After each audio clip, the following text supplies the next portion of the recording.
Go yard. I got so much motherfucking design on right now. Break it down, bring it back, make it clap. I got 3 old thoughts. Bismillahirrahmanirrahim. Assalamualaikum dan salam sejahtera. Pada kali ini kami akan membentangkan sebuah tajuk Bandaraya Miri, Sarawak. Saya akan memperkenalkan ahli kumpulan saya.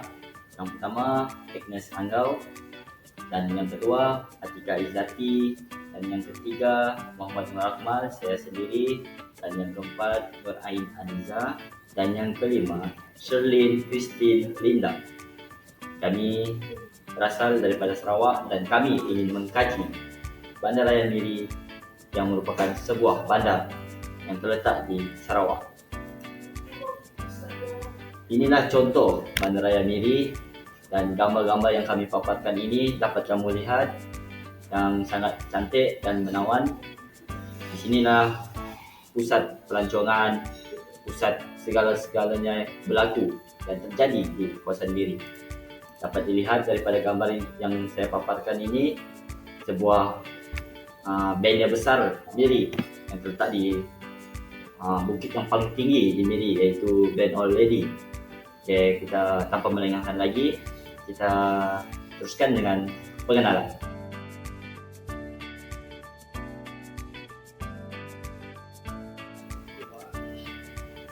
Okay, untuk pengenalan, aktiviti manusia ini ialah yang dijalankan oleh seseorang manusia yang melibatkan sistem fizikal. Hal ini dipetik daripada perkataan ini dipetik daripada Survey Narayanan 2013. Sebagai contoh, sistem fizikal seperti atmosfera, hidrosfera, dan ekologi. Perubahan yang berlaku boleh disebabkan oleh aktiviti manusia berbanding dengan perubahan dalam alam sekitar daripada faktor semula jadi. Hal ini dikatakan demikian kerana sesebuah sistem fizikal seperti atmosfera dapat berubah disebabkan aktiviti manusia. Sebagai contoh, sekiranya aktiviti pertanian dijalankan, berlakulah perubahan terhadap atmosfera, hidrosfera, dan ekologi. Begitulah juga dengan aktiviti manusia yang lain. Khususnya, untuk apa aktiviti manusia ini dijalankan? Okey, kenapa aktiviti manusia ini dijalankan? Dapat kita lihat untuk kemajuan sesebuah bandar, meningkatkan taraf sebuah bandar, dan untuk keperluan harian manusia. Seterusnya, apakah faktor yang menggalakkan kepada pelaksanaan aktiviti manusia? Apakah faktor yang dapat wujud daripada pelaksanaan aktiviti manusia? Faktor yang pertama, sebagai kita dapat lihat, dapat dijadikan contoh. Aktiviti manusia ini terjadi disebabkan oleh perkembangan sebuah bandar untuk penempatan manusia ataupun penempatan penduduk daripada luar yang datang ke sebuah kawasan seperti Miri. Bandaraya Miri ini merupakan bandaraya yang besar. Sebagai contoh, aktiviti pelancongan dilakukan di kawasan Miri. Seperti yang kita tahu, di kawasan Miri terdapat Gua Niak yang merupakan gua terbesar batu kapur yang terletak di Miri, Sarawak, iaitu di kawasan pendalaman sendiri, Batu Niak. Jadi batu Gua Niak ini dapat dijadikan sebagai aktiviti pelancongan kepada para pelancong untuk tertarik melihat suasana dan keindahan di dalam gua tersebut. Yang kita tahu, Gua Niak ini menjadi tapak sebuah warisan kepada pelancongan di dunia. Okey, seterusnya, adakah aktiviti manusia ini menyumbang kepada kesan negatif dan positif kepada sesuatu kawasan, iaitu terutamanya di kawasan bandar Miri? Okey, yang ini akan diceritakan oleh kawan-kawan saya yang lain, dan kami akan teruskan dengan latar belakang Miri. Yang ini akan disambung oleh Nur Ain Aniza.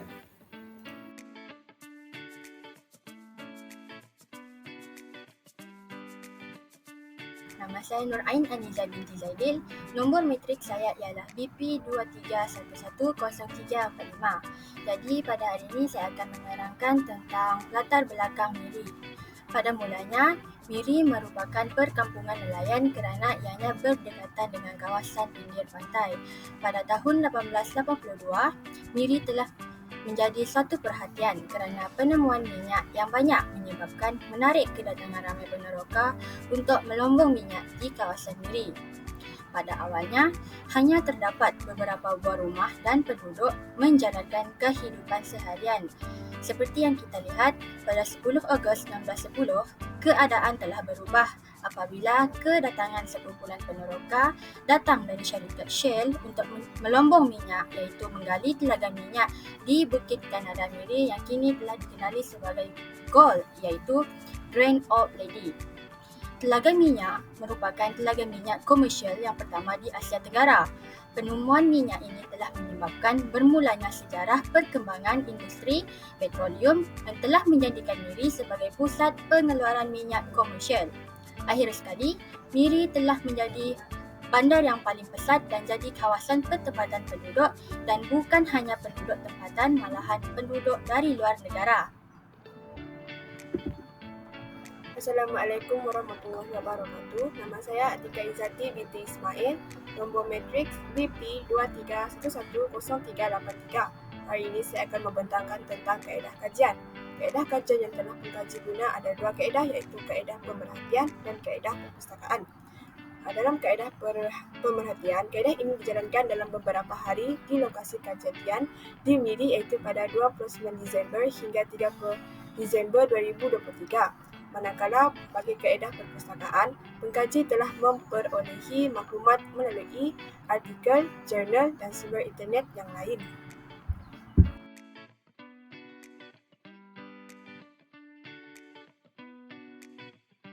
Seterusnya ialah aktiviti manusia. Aktiviti manusia yang terdapat di MIRI adalah aktiviti pelancongan dan aktiviti perniagaan. Aktiviti pelancongan yang dijalankan telah menarik perhatian pelancong untuk datang melawat. Contohnya, Taman Buaya MIRI, dan seterusnya ialah aktiviti perniagaan. Aktiviti perniagaan yang dijalankan adalah untuk meningkatkan hasil pendapatan seperti menjual kraft tangan, hasil orang Sarawak, contohnya bakul anyaman dan kek lapis Sarawak. Nama saya Sherlyn Kristinina Anak Kelly, bernombor matriks BP23110461. Seterusnya saya akan meneruskan pembentangan saya dengan aktiviti manusia yang seterusnya, iaitu aktiviti pembinaan. Aktiviti pembinaan turut merupakan aktiviti manusia yang dijalankan di Marudi MIRI, dan sebagai contoh aktiviti pembinaan yang telah dijalankan di Marudi MIRI adalah pembinaan Jambatan Marudi. Pembinaan Jambatan Marudi ini dibina adalah bertujuan untuk meningkatkan mobiliti sosial di kawasan setempat dan juga memudahkan manusia untuk berhubung dari satu kawasan ke kawasan yang lain. Dan seterusnya adalah aktiviti penanaman. Sebagai contoh, tanaman nanas ditanam sebanyak 20,000 buah pokok nanas. Di samping itu terdapat juga tanaman pokok kelapa sawit yang ditanam di kawasan tersebut. Selamat pagi dan salam sejahtera. Nama saya Kenis Langkau Anak Terkadung dengan memegang nombor matrik BP23110169. Pada slide seterusnya, pada slide sebelum ini kita lihat terdapat 4 aktiviti yang mempengaruhi perkembangan Bandar MIRI, iaitu antaranya itu aktiviti pelancongan, perniagaan, pertanian dan juga pembinaan. Okey, pada slide ini saya akan menerangkan berkaitan dengan aktiviti pelancongan dan perniagaan terlebih dahulu. Okay, baiklah, aktiviti pelancongan. Di Bandar MIRI, seperti yang kita sedia maklum bahawa Gua Niah merupakan aktiviti pelancongan yang sangat terpengaruh di kawasan tersebut. Oleh itu, terdapat pembukaan homestay ataupun kawasan penginapan di kawasan pelancongan tersebut untuk menarik pelancong asing untuk datang dan menginap di kawasan tersebut. Bukan itu sahaja, terdapat juga pelaksanaan pelbagai aktiviti di kawasan pelancongan seperti sukan air di Koko Bandar MIRI, Sarawak, iaitu contohnya skimboarding. Okey, baiklah. Bagaimana ianya dapat membantu perkembangan di Bandar MIRI melalui aktiviti pelancongan tersebut? Melalui pelbagai pelaksanaan aktiviti sukan air ini, bagi mereka yang berminat ataupun menyukai aktiviti sukan air, jadi ianya merupakan daya tarikan kepada pelancong Miri untuk orang luar datang dan melaksanakan aktiviti tersebut. Jadi, ini seterusnya dapat meningkatkan perkembangan di Bandar Miri. Okay. Yang kedua pula iaitu aktiviti perniagaan. Menerusi penganjuran Kanibal jualan usahawan industri asas tani seperti barangan keraptangan iaitu bakor, rotan yang menjadi daya tarikan pelancong. Melalui keraptangan tersebut, bagi pelancong daripada luar negara, mereka dapat mengenali dan mengetahui pelbagai keraptangan tradisional yang terdapat di Miri Sarawak yang menjadi daya tarikan pelancong tersebut. Oleh itu, bagaimana ianya membantu perkembangan Bandar Miri? Ianya berkaitan dengan pembukaan banyak kedai baharu yang berkaitan dengan keraptangan dan perniagaan kek lapis Sarawak tersebut. Jadi, ianya dapat membantu perkembangan di Bandar Miri menjadi satu bandar yang terkenal dan diduduki oleh ramai lagi penduduk. Baiklah, saya meneruskan lagi pembentangan dengan menerangkan bagaimana aktiviti manusia tersebut membantu perkembangan Bandar Miri, iaitu aktiviti pembinaan dan aktiviti pertanian. Yang pertama itu menerusi penaik taraf jalan pengangkutan seperti pembinaan jambatan dan lapangan terbang. Itu di Miri mempunyai pembinaan jambatan seperti di Marudik, dan lapangan terbang juga merupakan salah satu aktiviti pembinaan yang turut dijalankan di Miri. Yang kedua itu melalui membawa masuk tenaga buruh dari luar negara untuk bekerja dalam sektor pembinaan seperti buruh dari Bangladesh dan Indonesia. Melalui pembawa masuk tenaga buruh ini dapat meningkatkan pembinaan di Miri, seterusnya membantu perkembangan Bandar Miri dari aspek pengangkutan dan pembinaan. Oke, yang kedua yaitu aktiviti pertanian. Yang pertama itu menerusi pembukaan banyak kilang untuk pemasaran hasil pertanian seperti pembukaan kilang yang menjual pokok kelapa sawit. Kita sedia maklum bahawa di Miri antara aktiviti pertanian sangat popular itu aktiviti penanaman kelapa sawit. Miri turut merupakan pengeluar kelapa sawit yang terkenal di Sarawak. Yang kedua adalah melalui program pembangunan wilayah yang dijalankan di Miri sehingga mewujudkan bandar baru untuk peningkatan ekonomi pertanian. Gambar di bawah ini merupakan gambar sebuah kilang yang merupakan pengeluar utama kepada pokok kelapa sawit. Itu saja daripada saya. Seterusnya kita beralih kepada slide pembentang seterusnya. Sekian, terima kasih. Teruskan lagi dengan kesan sampingan yang wujud pada manusia pada Bandar Miri. Seperti yang kita lihat tadi, kami telah memilih di Miri ini manusia ataupun penduduk telah menjalankan aktiviti pelancongan, perniagaan, pembinaan dan pertanian. Daripada keempat aktiviti ini akan menyebabkan kesan terhadap sesebuah bandar tersebut. Yang pertama, peningkatan kos sara hidup. Hal ini berlaku kerana tambahan penduduk yang sentiasa meningkat di kawasan Miri menyebabkan kos sara hidup yang tinggi berlaku di Miri. Bukan itu saja, harga barang pun turut meningkat sekiranya kos sara hidup ini semakin meningkat. Okay, yang seterusnya, kesan sampingan seterusnya ialah kesesakan terhadap lalu lintas. Hal ini dikatakan sedemikian kerana Miri merupakan bandaraya yang terbesar ataupun besar di Sarawak, dan sekiranya Miri ini dijadikan sebagai pusat pelancongan, aktiviti pelancongan dijalankan, perniagaan dijalankan, pembinaan dijalankan, ianya akan menyebabkan penduduk ramai bermigrasi ke Miri. Bukan itu saja, peningkatan penduduk, pertambahan penduduk juga akan berlaku. Hal ini juga menambahkan lagi bilangan kenderaan yang berada di atas jalan raya. Hal ini akan menyebabkan lagi kesesakan lalu lintas di kawasan Miri. Dapat kita lihat di dalam gambar tersebut. Ini diambil oleh kajian lapangan pada tahun 2023. Seterusnya kita teruskan dengan kesan sampingannya. Seterusnya ialah pembangunan yang tidak terancam. Seperti yang kita lihat, penduduk di Miri semakin meningkat dan pembangunan giat dilakukan dan giat dijalankan di kawasan Miri. Pembangunan yang tidak terancam turut berlaku di kawasan Miri. Kesan daripada pembangunan yang tidak terancang ini akan menyebabkan banjir kilat yang akan berlaku di setengah kawasan. Hal ini disebabkan aktiviti pembinaan. Hal ini dikatakan sedemikian kerana sistem saliran yang tidak terancang akan menyebabkan banjir kilat yang akan berlaku dan semakin berlaku dan tiada kata lainnya. Banjir kilat ini juga akan berlaku sekiranya pembangunan yang tidak terancang seperti sistem saliran, sistem peparitan yang tidak terancang dan tidak teratur.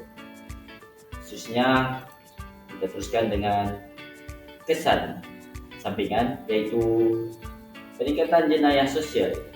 Hal ini dikatakan sedemikian kerana sekiranya berlaku migrasi migran ke dalam Bandaraya Miri, yang kita tahu Miri merupakan Miri menjalankan aktiviti manusia seperti pertanian kelapa sawit.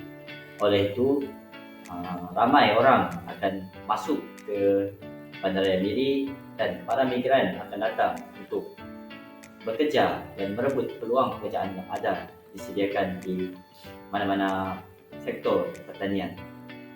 Hal ini juga disebabkan jenayah sosial ini disebabkan oleh masalah pengangguran yang meningkat kerana kemasukan migran yang sentiasa kerap berlaku di kawasan Miri menyebabkan orang ramai berebut untuk mendapatkan peluang pekerjaan.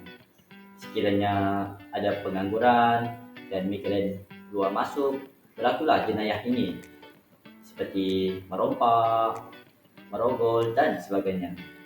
Seterusnya, bukan kesan sampingan yang wujud daripada aktiviti manusia yang dinyatakan ialah pencemaran. Kenapa berlakunya pencemaran? Aktiviti pelancongan yang menyebabkan pencemaran ini berlaku. Dapat kita lihat dari gambar ini berlaku pencemaran air. Kenapa pencemaran air ini berlaku? Air ini berlaku kerana daripada pembuangan sisa domestik yang menyebabkan air tercemar, dan berlakunya penyakit seperti cirit-lirit akan berlaku dan sakit taut. Kesan sampingan yang wujud daripada aktiviti manusia yang dinyatakan bukanlah hanya kesan negatif saja, malah ada kesan positifnya, seperti kemudahan infrastruktur akan dilengkapkan. Hal ini dikatakan sedemikian kerana berlaku pertambahan penduduk yang kiat di kawasan Miri menyebabkan prasarana akan lengkap. Malah hal ini untuk menampung penduduk dan memberikan keselesaan kepada penduduk setempat. Okey, sekian. Seterusnya kita teruskan dengan kesan revolusi industri 4.0 kepada Bandaraya Miri.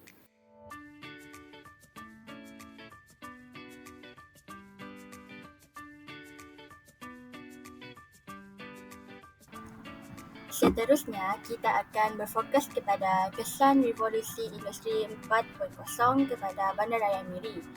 Kesan yang pertama ialah pertambahan penduduk. Pertambahan penduduk ini telah menyebabkan wujudnya peluang pekerjaan daripada pelbagai sektor perindustrian seperti kilang perindustrian Sarawak Oil Palm Berhad dan Eco Estate yang berada di Miri, Sarawak. Syarikat SOPW ini merupakan syarikat swasta antarabangsa. Ianya telah mendorong rakyat daripada negara lain untuk berhijrah untuk mendapatkan peluang pekerjaan tersebut kerana upah dan gaji yang lumayan. Sebagai contoh, terdapat rakyat daripada Indonesia dan Bangladesh telah berhijrah untuk mendapatkan peluang pekerjaan ini. Kesannya, ianya dapat meningkatkan taraf hidup rakyat ini. Seterusnya, kesannya ialah wujud sistem pengangkutan yang lebih efisien. Kesan daripada revolusi perindustrian telah membawa kepada sistem perhubungan yang lebih berkesan.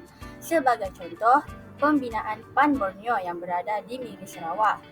Oleh itu, melalui pembinaan PAN Borneo ini dapat meningkatkan lagi darjah ketersampaian produk industri untuk sampai ke tempat pemprosesan dan pemasaran.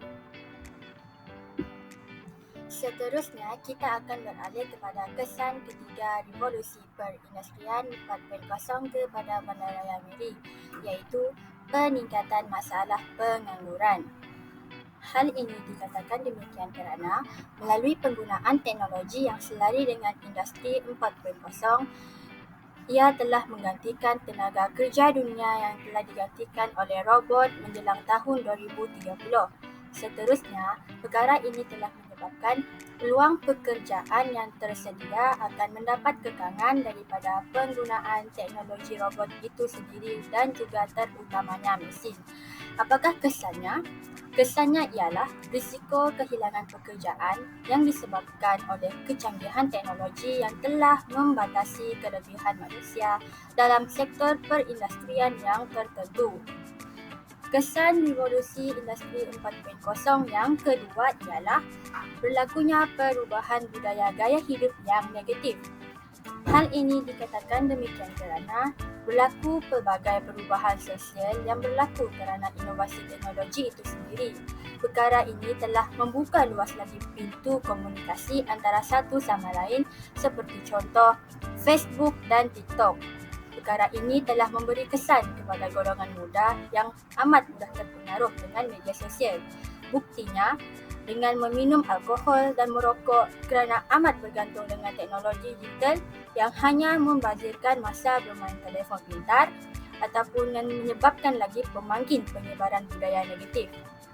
Selain itu, jaringan internet di kawasan bandar lebih maju daripada kawasan luar bandar.